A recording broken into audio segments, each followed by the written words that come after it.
बोली गायत्री माता की जय। आइए गीता चिंतन में आज हम अध्याय 10 श्लोक नंबर 29 और 30 का चिंतन करते हैं, जिसमें भगवान अर्जुन से अपनी विभूतियों के बारे में बताते हुए आगे 29 और 30 श्लोक में कहते हैं कि हे अर्जुन, अनंतश्चास्मि नागानां वर्णो यादशामहं पितॄणामर्यमा चास्मि यमः संयमतामहं प्रह्लादश्चास्मि दैत्यानां कालाकलयतामहं मृगाणां चामगृन्दो अहं वहन्ते पक्षिणाम।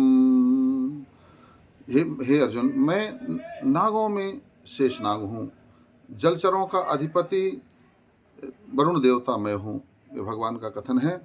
और पितरों में अर्यमा नाम का पितर तथा शासन करने वालों में यमराज में हूँ। जो श्रेष्ठ हैं, अभी भगवान उनको उनके बारे में अपनी विभूतियाँ भगवान बता रहे हैं। मैं दैत्यों में प्रहलाद और गणना करने वालों का समय हूँ।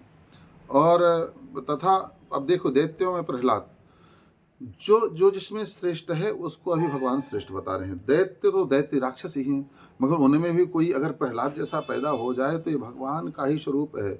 भगवान का ऐसे जो है, किसी घर में जहाँ आचार विचार ठीक ना हो और वहाँ कोई ऐसा भक्त पैदा हो जाए तो भगवान ही वहाँ जो है अवतरित हो गए हैं, ऐसा मानना चाहिए। भगवान की ही कृपा उस परिवार पर हो गई, उस जो है कुल पर हो गई है। तो जो है, क्योंकि यह दुर्लभ चीज़ें होती हैं और जो दुर्लभ हैं वही परमात्मा की विभूतियाँ हैं। और इसके बाद में भगवान कहते हैं कि गणना करने वाले में समय में हूँ और तथा पशुओं में मृगराज सिंह में हूँ। देखिए भाई, जो है भगवान सिंह को अपनी विभूति क्यों कहते हैं? सिंह तो बहुत खतरनाक होता है, बहुत खूंखार होता है, बड़ा हिंसक होता है, फिर भी भगवान कहते हैं कि वो मेरी विभूति है, क्योंकि उसमें बहुत सी चीज़ें होती हैं। वो एक तो पहले बहुत पावरफुल होता है, बड़ा उसके सिद्धांतवादी होता है, और जो है जब उसका पेट खाली होता हो तभी वह किसी को मारता है, ज़बरदस्ती किसी को नहीं मारता है। और दूसरी बात है, अपने जब मारता भी है तो उसका गला दबा करके उसका अंत कर देता है, इसके बाद में उसको खाता है।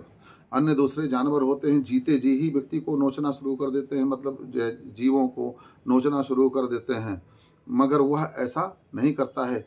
और इसीलिए जो है वह उसकी सवारी माँ आदिशक्ति करती हैं। तो वह जो है वंचर जीवों में सर्वश्रेष्ठ है सिंह, इसलिए भगवान कहते हैं वो मेरी विभूति है। और पक्षियों में गरुड़ में हूँ, पक्षियों में गरुड़ जिसकी भगवान स्वयं सवारी करते हैं, उसको अपनी विभूति बताते हैं। बोलिए गायत्री माता की जय।